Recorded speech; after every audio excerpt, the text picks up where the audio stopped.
A very good morning aspirants. आज हम पढ़ेंगे 11 सितंबर 2024 के करंट अफेयर्स। तो जल्दी से निकालें अपना पेपर पेन एंड करें वीडियो के साथ में ही अपनी नोट्स मेकिंग स्टार्ट। आज की फर्स्ट न्यूज़ है दैट दिग्विजय दिवस कब सेलिब्रेट किया जाता है हर साल 11 सितंबर को। क्यों? क्योंकि इस दिन स्वामी विवेकानंद जी ने शिकागो में हिस्टोरिक स्पीच दी थी। इस स्पीच के बारे में हम सभी जानते हैं, मॉडर्न हिस्ट्री में हम ये डिस्कस कर चुके हैं। 1893 में हुई थी parliament of the world religions. 11 सितंबर से 27 सितंबर 1893 में हुई थी, तो इसलिए 11 सितंबर को सिलेक्ट कर दिया गया है एज एन दिग्विजय दिवस। हुआ क्या था कि जो स्वामी विवेकानंद जी हैं उन्होंने parliament of the world religion attend की थी और वहां पे इंडिया एंड हिंदू धर्म को रिप्रेजेंट किया था। ठीक है, अब देखिए स्वामी विवेकानंद जी के बारे में हमने ऑलरेडी पढ़ा है मॉडर्न हिस्ट्री में। यहाँ पे थोड़ा सा हम रिवाइज कर लेते हैं, बहुत डिटेल में नहीं बट हल्का सा एक आइडिया ले लेते हैं, रिवीजन हमारा हो जाएगा। स्वामी विवेकानंद जी की बात करें, इनका जन्म हुआ था कलकत्ता में, यानी अभी कोलकाता है वेस्ट बंगाल, वहाँ पे। नरेंद्र नाथ दत्त इनका बचपन का नाम था। ये बहुत ज़्यादा इन्फ्लुएंस हुए थे रामकृष्ण परमहंस जी से और बाद में इन्होंने उनको ही अपना गुरु बना लिया था। इनके कुछ फेमस राइटिंग्स हैं जैसे कि अद्वैता वेदांत है, राजा योगा है ना, राजा योगा है, कर्म योगा है which explores the path of selfless action, bhakti yoga है which explores the path of devotion. Right, इसके बाद इन्होंने रामकृष्ण मिशन को फॉर्म किया था 1897 में, प्लस जो नेशनल इंडिपेंडेंस हमारा मूवमेंट था उसमें भी रोल प्ले किया था। उसके बाद वेस्ट बंगाल में 1902 में बेलूर मठ में इनकी मृत्यु हो गई थी। ठीक है, फर्स्ट पॉइंट हो गया। बाकी इन डिटेल अगर आपको पढ़ना है इनके बारे में तो मेरे यूट्यूब चैनल पे जाके प्लेलिस्ट सेक्शन पे जाके modern history hand written notes की प्लेलिस्ट आप देख सकते हो। ठीक है, नाउ नेक्स्ट पॉइंट हमारा आता है वर्ल्ड फर्स्ट एड डे कब सेलिब्रेट किया जाता है। सितंबर मंथ का जो सेकंड सैटरडे होता है तब ये डे सेलिब्रेट किया जाता है। पिछले साल 10 सितंबर को था लेकिन इस साल 14 सितंबर को है, लेकिन आपको ये डेट्स याद नहीं रखनी होती हैं। सेकंड सैटरडे जो है कुछ ऐसे होते हैं जो लास्ट संडे ऑफ मे या इस तरह से होते हैं, है ना, आपके डेज के हिसाब से होते हैं, डेट्स के हिसाब से नहीं होते, तो उनमें आपको ये वाली चीज़ ज़्यादा ध्यान रखनी होती है। प्लस इसमें यही है कि सबको एनकरेज किया जाता है कि जो फर्स्ट एड टेक्निक्स का जो बेसिक है वो आप प्रैक्टिस कर लें, क्योंकि कभी भी अगर एक्सीडेंट हो जाता है, कोई मेडिकल इमरजेंसी होती है तो वहाँ पे आप किसी ना किसी की जान बचा सकते हो। ठीक है, नाउ इंपॉर्टेंट इस थीम की, इस साल का थीम क्या रहा, तो थीम रहा first aid and sports.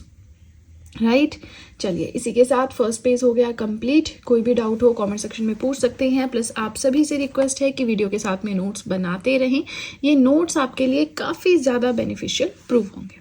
Right, चलिए तो अब सीधे चलते हैं अपने सेकेंड पेज की ओर। आज का थर्ड पॉइंट है दैट 9/11 रिमेम्बरेंस डे कब सेलिब्रेट किया जाता है 11 सितंबर को। अब इसमें तो देखिए आपको डेट याद रखने की जरूरत ही नहीं है, क्योंकि 9/11 है तो 9 इज द मंथ जो कि चल रहा है सितंबर, है ना, जैन फेब के हिसाब से, एंड 11 इज द डेट। सो 11 सितंबर को 9/11 रिमेम्बरेंस डे सेलिब्रेट किया जाता है। सितंबर 11 को कुछ अटैक्स हुए थे, है ना, उस चीज को कॉमेमोरेट करने के लिए। अब क्या क्या किस तरह के अटैक्स थे, तो कोऑर्डिनेटेड मतलब कि एक साथ 4 अटैक्स हुए थे, एक साथ वो कोऑर्डिनेट किए गए थे। इस्लामिस्ट टेररिस्ट सुसाइड अटैक्स थे। था क्या कि 4 प्लेन्स थे, उन पे जो टेररिस्ट है वो चढ़ गए थे, फिर उन्होंने उन चारों प्लेन्स को क्रैश करवा दिया था। यूएसए की जो फेमस जगहें हैं 4, वहाँ पे उनको क्रैश करवाया था। तो ये पूरा जो सुसाइड अटैक या जो ये प्लेन क्रैश वाला सिस्टम था, ये पूरा ऑर्गेनाइज किया गया था, कैरी किया गया था बाय अल कायदा के द्वारा, जो कि इस्लामिस्ट मिलिटेंट ऑर्गेनाइजेशन है। उस टाइम पे उसामा बिन लादेन थे। 1988 से 2011 तक इनका टाइम पीरियड रहा, है ना, तो ये उस टाइम पे थे। अब उसके बाद फिर चेंज होते रहे इसके अमीर, है ना। नाउ ये जो पूरा कोऑर्डिनेटेड टेररिस्ट अटैक था यूएसए में हुआ था 2001 में। 4 प्लेन्स यहाँ पे क्रैश हुए थे जिसमें 3000 के अराउंड लोगों की डेथ हुई थी। ठीक है, चलिए आगे चलें। फोर्थ पॉइंट अपना देखें। बहुत सारे डेज आज सेलिब्रेट किए जाते हैं तो बहुत कुछ पढ़ना है ना। चलिए, नेशनल फॉरेस्ट मार्टियर्स डे कब सेलिब्रेट किया जाता है हर साल 11 सितंबर को, ताकि उन लोगों को ऑनर किया जा सके जिन्होंने पेड़ों को बचाने के लिए, हमारी कंट्री के जंगलों, वाइल्ड लाइफ को बचाने के लिए किसी न किसी तरह से अपनी लाइफ, अपनी जान दी है। अब ये डेट चूज की गई थी किसके द्वारा, ministry of environment, forest and climate change के द्वारा 2013 में, और ये डेट कोइंसाइड करती है विद द हिजराली मैसेकर ऑफ 1730। यहाँ पे क्या हुआ कि बहुत बड़े स्तर पे पेड़ों को काटा जा रहा था, तो वहाँ उस पर्टिकुलर जो गांव था वहाँ की बिश्नोई कम्युनिटी ने बचाया था उन पेड़ों को काटने से, जिसकी वजह से ऑर्डर आए थे और उस पूरी कम्युनिटी को खत्म कर दिया गया था, है ना। जो भी मतलब उस जगह पे लोग थे जिन्होंने प्रोटेस्ट किया था उन सबको मार दिया गया था। ठीक है। तो बस उसी के उपलक्ष्य में ये हम national forest martyrs day, martyr समझते हैं शहीदों का दिवस, सेलिब्रेट करते हैं। ठीक है, आगे चले। 5th पॉइंट अपना देखें तो दुनिया की पहली AI that is artificial intelligence treaty sign की गई है by USA, UK and EU. EU is the European Union which is a group of number of nations which are located in Europe. बाकी USA आपको पता है country है, UK आपको पता है कंट्री।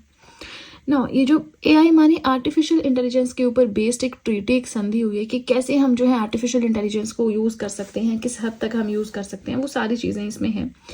आप देखिए ये जो ट्रीटी हुई है, काउंसिल ऑफ यूरोप कॉन्फ्रेंस हुई थी विल्नियस लिथुआनिया में, वहाँ पे इस कॉन्फ्रेंस में ये ट्रीटी साइन की गई by USA, UK and EU। EU की बात करें तो देखिए ये स्टैटिक जीके का टॉपिक है और स्टैटिक जीके में मैं पढ़ा भी चुकी हूँ इन डिटेल। यहाँ तो हम थोड़ा सा देखेंगे just for the revision purpose. अगर आपको इन डिटेल EU के बारे में पढ़ना है जो कि एग्जामिनेशन पॉइंट ऑफ व्यू से बहुत इंपॉर्टेंट है, तब आप मेरे यूट्यूब चैनल पे जाके प्लेलिस्ट सेक्शन पे जाके static GK hand written notes की प्लेलिस्ट देख सकते हो। टोटल 99 वीडियोस वहाँ पे हैं, मतलब टोटल 99 टॉपिक स्टैटिक जीके के मैंने पढ़ा रखे हैं, राइट। चलिए इसी के साथ EU के बारे में देखें।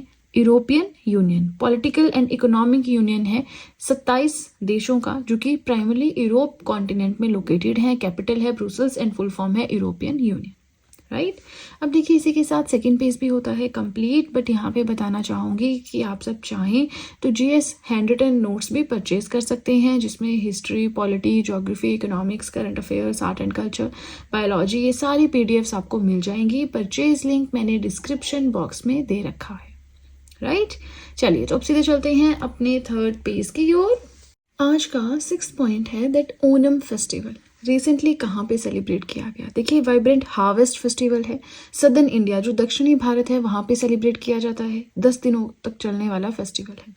अब इसमें इस फेस्टिवल में होता क्या है, जो होम कमिंग है किंग महाबली की, उसको सेलिब्रेट करते हैं। अब जो किंग महाबली है वो एक असुर है, डेमन किंग है, जिन्होंने केरला पे रूल किया था, और जिस टाइम पे उन्होंने रूल किया था वो केरला का बड़ा स्वर्णिम काल, गोल्डन एज मानी जाती है ना। So despite being a demon, बेशक ये एक डेमन थे, एक असुर थे, फिर भी महाबली का जो होम कमिंग है बहुत अच्छे से वहाँ पे सेलिब्रेट किया जाता है। ये बहुत ही जेनरस थे, फेयरनेस थी, इक्वालिटी सब में रखते थे, डिवोशन, अपने लोगों के लिए बहुत अच्छा काम किया, and he was beloved by all.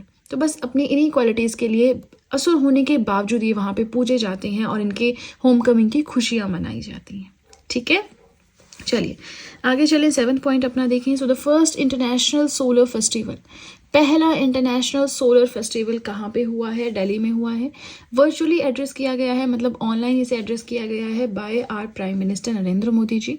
M क्या है इस फेस्टिवल का, to highlight and celebrate the transformative power of solar energy. Solar energy है ना, हम सोलर एनर्जी का क्या यूज़ है कि हम फॉसिल फ्यूल्स पे अपने डिपेंडेंस कम करें, सोलर एनर्जी पे ज़्यादा डिपेंडेंट हो जाए, क्योंकि अबंडेंस में अवेलेबल है, रोज सूरज निकलता है, सोलर एनर्जी आती है, हम सोलर पैनल्स के थ्रू से कन्वर्ट कर सकते हैं, और भी बहुत सारे मेथड्स हैं, है ना। तो सोलर एनर्जी जितनी मर्जी यूज़ करो ख़त्म नहीं होगी, ठीक है। तो अपनी डिपेंडेंस उस पर बढ़ाओ ना, फॉसिल फ्यूल्स तो एक टाइम के बाद ख़त्म होने लग जाते हैं, ठीक है। तो वो यहाँ पे मेन है। अब देखिए जब भी हम इंटरनेशनल सोलर फेस्टिवल का बात कर रहे हैं तो ISA इंटरनेशनल सोलर अलायंस के बारे में पढ़ना तो बनता है। इंटरनेशनल सोलर अलायंस ये जो है 120 से ज़्यादा देशों ने इसे साइन किया हुआ है। प्राइमरी ऑब्जेक्टिव इस अलायंस का यही है कि to work for the efficient consumption of solar energy to reduce dependence on fossil fuels. Same चीज़ जो मैंने अभी आपको बताई कि हमें अपनी डिपेंडेंस फॉसिल फ्यूल्स के ऊपर कम करनी है और अपनी डिपेंडेंस बढ़ानी है सोलर एनर्जी पे। ये प्राइमरी ऑब्जेक्टिव है इंटरनेशनल सोलर अलायंस का। देखिए इसमें हम पढ़ते हैं ना, ये हमारी अर्थ है, ये हमारा इक्वेटर है, ये ट्रॉपिक ऑफ कैंसर है, ये ट्रॉपिक ऑफ कैप्रिकॉन है ना। तो मेनली जो tropic of cancer to tropic of capricorn देश आते हैं वही इसके मेंबर हैं। हाँ कुछ बाहर के भी है, लेकिन जो यहाँ से उधर को या यहाँ से इधर के देश मेंबर हैं इंटरनेशनल सोलर अलायंस के, फिर उनके पास वोटिंग राइट्स नहीं है, ठीक है।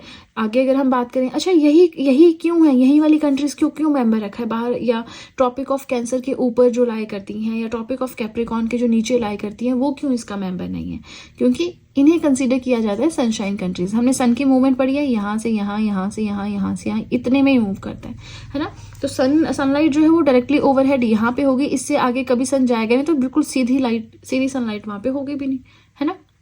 चलिए इसके लिए आप वर्ड ज्योग्राफी देख लें, 2 बार वर्ड ज्योग्राफी पढ़ा चुकी हूँ अपने यूट्यूब चैनल पे। वापस आते हैं इंटरनेशनल सोलर अलायंस पे। तो इसकी फॉर्मेशन 30 नवंबर 2015 में हुई थी। इसकी फॉर्मेशन पेरिस फ्रांस में हुई थी, लेकिन हेडक्वार्टर है गुरुग्राम हरियाणा में। National institute of solar energy है, वहाँ पे इसके हेडक्वार्टर्स हैं, डायरेक्टर जनरल है डॉक्टर अजय माथुर। एंड ये आइडिया प्रपोज किया गया था हमारे प्राइम मिनिस्टर नरेंद्र मोदी जी के द्वारा, कहाँ पे, वेम्बले स्टेडियम में, नवंबर 2015। ठीक है, अब देखिए इसी के साथ हमारा ये पेज भी होता है कंप्लीट। अगेन कोई भी डाउट हो कमेंट सेक्शन में पूछ सकते हैं। वीडियो पसंद आ रही हो लाइक ज़रूर कीजिएगा। इसी के साथ देखिए आप सब चाहें तो मुझे इंस्टाग्राम पे फॉलो कर सकते हैं, आप सब चाहें तो मुझे टेलीग्राम अकाउंट पे ज्वाइन कर सकते हैं। इन दोनों चीज़ों का लिंक मैंने डिस्क्रिप्शन बॉक्स में दे रखा है। राइट, चलिए तो अब सीधे चलते हैं अपने फोर्थ और अपने लास्ट पेज की ओर।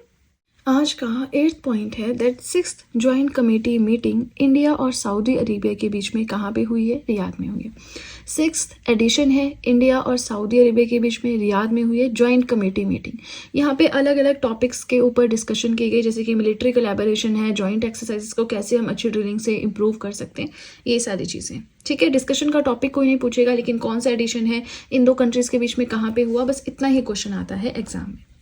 सेकेंड, अगर हम देखें इस पेज का पॉइंट, सुपर टाइफून यागी, ये चाइना में आया है, चाइना के सदर्न पार्ट में, प्लस वियतनाम वाले एरिया में भी आया है ना, वहाँ भी कुछ लोगों की डेथ हुई है इस टाइफून से।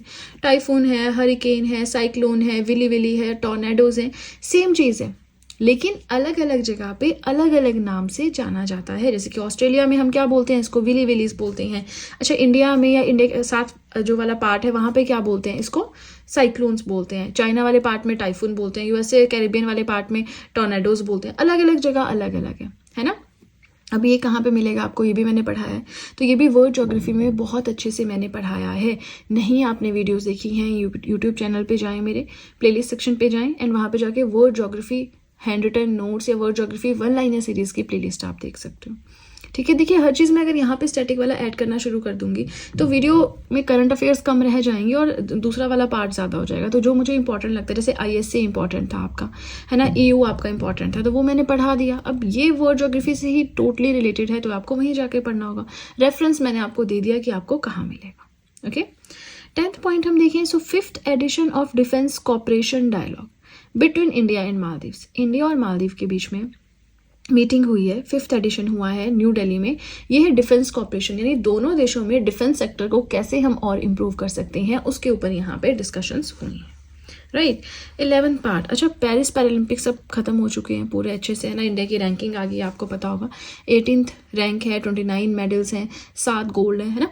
अब देखिए, अगर आपको पेरिस पैरालंपिक्स पढ़ना है, मुझे कमेंट सेक्शन में बताएं, क्योंकि मैं सोच रही हूँ काफ़ी टाइम से वीडियो बनाने का।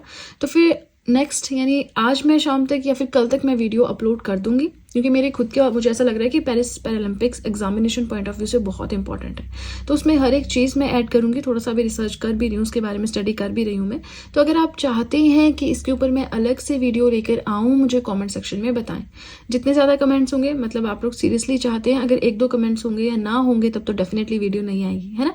तो डिपेंड्स कि आप लोग कितना इंडल्ज्ड हैं स्टडिंग में, कितना आप चाहते हैं कि मैं पेरिस पैरालंपिक्स लाऊं। आज या कल की वीडियो में फिर मैं वो ऐड कर दूंगी, है ना, क्योंकि 3-4 घंटे में आपके जैसे अभी 4 बजे वीडियो रिकॉर्ड हो रही है सुबह, है ना, 6 बजे तक अपलोड होगी सब कुछ करके, तो फिर शाम तक मैं वीडियो सेकंड वाली भी अपलोड कर दूंगी in case you want to study about these games. Okay, चलिए 11th पॉइंट है पेरिस पैरालंपिक्स गेम्स, जो कि 28 अगस्त से शुरू हुए थे, 8 सितंबर को बिल्कुल खत्म हो चुके हैं। न्यूज़ आपकी ये है कि कंट्री के फ्लैग बियरर्स, है ना, क्लोजिंग सेरेमनी पे कौन कौन थे, प्रीति पाल एंड हरविंदर सिंह, दोनों ने हिस्ट्री क्रिएट की है इस बार। कैसे? हरविंदर सिंह पहले इंडियन आर्चर बने हैं जिन्होंने गोल्ड मेडल जीता है पैरालंपिक्स 2024 में। ना सिर्फ पैरालंपिक्स, आज तक ओलंपिक्स में भी कोई इंडियन आर्चर गोल्ड मेडल लेके नहीं आया है, तो ये बहुत बड़ी अचीवमेंट है। दूसरी हम बात करें प्रीति पाल के बारे में, तो ये 2 मेडल्स लेकर आई हैं पैरालंपिक्स में। आज तक ऐसा कभी नहीं हुआ है कि 2 मेडल्स पैरालंपिक्स पे सेम पर्सन लाया हो। हाँ, अवनी लखेड़ा है, लेकिन वो 2 अलग अलग पैरालंपिक्स में 1-1 मेडल लाई थी, तो उनके 2 हो गए टोटल पैरालंपिक्स में। अदरवाइज सेम पैरालंपिक्स में 2 मेडल्स लाने वाली बनी है प्रीति पाल। दोनों में ब्रॉन्ज लाई है, एक था इनका T35 100 मीटर इवेंट और दूसरा था 200 मीटर इवेंट। ठीक है, चलिए अब कितनी वहाँ पे गेम्स थी, हम टोटल 18 मेडल्स लाए हैं, 29 मेडल्स लाए हैं, 18th रैंक है। तो 29 मेडल्स कौन कौन से वो भी हम वहाँ पे देख सकते हैं, है ना, कौन कौन लाया है। इंपॉर्टेंट वंस अलग से पढ़ लेंगे, जो नॉर्मल वाले होंगे वो अलग से पढ़ लेंगे, है ना। चलिए आगे चलिए, 12th पॉइंट अपना देखें। सो इंडिया की पहली हेल्थ इंश्योरेंस पॉलिसी ब्रेल में लॉन्च की गई है स्टार हेल्थ के द्वारा।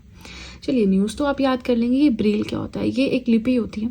जो लोग देख नहीं सकते, विजुअली इम्पेयर्ड होते हैं, उनके लिए ना कागज़ में से कुछ छेद छेद से किए जाते हैं, है ना। फिर जो वो उभरा हुआ पार्ट है वो उसको टच करते हैं, उस उभरे हुए पार्ट को, और उससे रिकॉग्नाइज करते हैं कि पेपर के ऊपर क्या लिखा हुआ है। ठीक है, तो इस तरह की एक लिपि है insurance policy, health insurance policy India की पहली, जो ब्रेल में आई है। पूरा उसमें जो है ब्रेल फॉर्म में लिखा हुआ है, कागज को इस तरह से खुरदरा करके लिखा हुआ है। ठीक है, तो कौन लाया है? स्टार हेल्थ कंपनी लाई है। और एम क्या है? To empower visually impaired individuals in India. India में जो देख नहीं सकते या 40-50% जिनकी इम्पेयरमेंट पावर है, उनको थोड़ा एम्पावरमेंट देने के लिए, प्लस जो देख नहीं सकते, ब्लाइंड है, विजुअली इम्पेयर्ड इंडिविजुअल्स हैं, वो खुद से पूरी हेल्थ इन्फॉर्मेशन इंडिपेंडेंटली ले सकें अबाउट द इंश्योरेंस पॉलिसी। अच्छा, एक चीज़ इन्होंने और की है कि जिनकी 40% ब्लाइंडनेस है ना, वो हेल्थ एजेंट्स भी बन सकते हैं, यहाँ पे अपनी हेल्थ पॉलिसीज़ को बेच सकते हैं, ऑनलाइन वर्क फ्रॉम होम होगा। ठीक है, नेक्स्ट आता है कि ये जो ब्रेल पॉलिसी आई है, अच्छा ब्रेल पॉलिसी करके भी एग्जाम में आ सकता है ना। तो ये डेवलप की गई है इंडिया में in partnership with national association of the blind, NAB। लाया स्टार हेल्थ है, लेकिन इसमें हेल्प की है national association of the blind, NAB ने। ठीक है, अब देखिए इसी के साथ हमारे आज के करंट अफेयर्स हो गए कंप्लीट। वीडियो पसंद आए लाइक ज़रूर कीजिएगा, चैनल को ज़रूर सब्सक्राइब करें, बेल आइकन को प्रेस करें, सो दैट मैं जैसे ही कोई वीडियो अपलोड करूं सबसे पहले नोटिफिकेशन आपके पास पहुंचे।